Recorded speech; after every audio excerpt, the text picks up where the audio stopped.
Monsieur le Président, Monsieur le Ministre, Madame la Présidente de la Commission des lois, Monsieur le rapporteur, mes chers collègues. Le groupe MODEM est satisfait qu'un accord avec le Sénat ait pu être trouvé lors de la commission mixte paritaire sur ces deux textes relatifs à la Polynésie française. Dès leur conception, ces deux textes sont caractérisés par une très forte volonté de concertation de l'ensemble des acteurs concernés, et notamment des élus de la Polynésie française, afin de parvenir à une actualisation de son statut d'autonomie. Je tiens à saluer ici particulièrement un travail important de Madame Sage, que je tiens à saluer. En effet, après une longue période d'instabilité politique, des institutions politiques et une certaine défiance entre les représentants polynésiens et l'État français, nous sommes entrés depuis 2014 dans une nouvelle phase de discussion et dans un climat de confiance renouvelé qu'il fallait matérialiser par une évolution du statut. Ces textes devront faciliter l'exercice de leurs compétences par le pays et les communes polynésiennes et renforcer sa stabilité institutionnelle.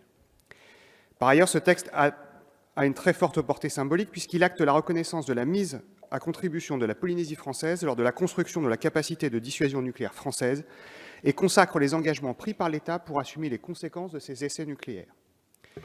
La rédaction de l'article 1er du projet de loi organique a fait l'objet d'une modification rédactionnelle lors de son examen dans notre Assemblée, permettant d'exprimer le caractère contraint de cette contribution. Cette modification acceptée en commission mixte paritaire aurait pu permettre, en tout cas nous le souhaitions, l'adoption unanime de ce texte. Le reste du projet de loi organique permet de stabiliser les institutions de la Polynésie française, de clarifier ses compétences, notamment en matière d'exploitation des terres rares, et sa participation à des organisations internationales. Il renforce en outre les attributions du Conseil des ministres, facilite la saisine du Conseil d'État en cas de doute sur la répartition des compétences ou sur les lois de pays. Le texte s'efforce également d'améliorer les compétences des communes et la coopération locale. Concernant le projet de loi ordinaire, nous sommes satisfaits qu'il intègre les dispositions permettant de remédier aux difficultés liées à l'indivision successorale dont nous avions discuté à l'occasion de la proposition de loi de notre collègue Serge Letchimy. Sur ce point, vous connaissez l'attachement du groupe MODEM au principe de différenciation territoriale, dont nous voyons bien là l'intérêt, puisqu'il permet pour un territoire d'adopter une législation différenciée, même temporairement, visant à répondre à ces problématiques spécifiques.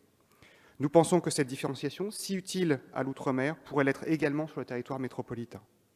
En conclusion, nous pensons que les dispositions contenues dans ces deux textes de loi permettront de moderniser le statut d'autonomie de la Polynésie, tout en renforçant les relations de confiance entre ce territoire et la métropole. Et pour ces raisons, le groupe MODEM et apparentés y est tout à fait favorable et votera donc ces deux textes. Je vous remercie. Merci, chers collègues.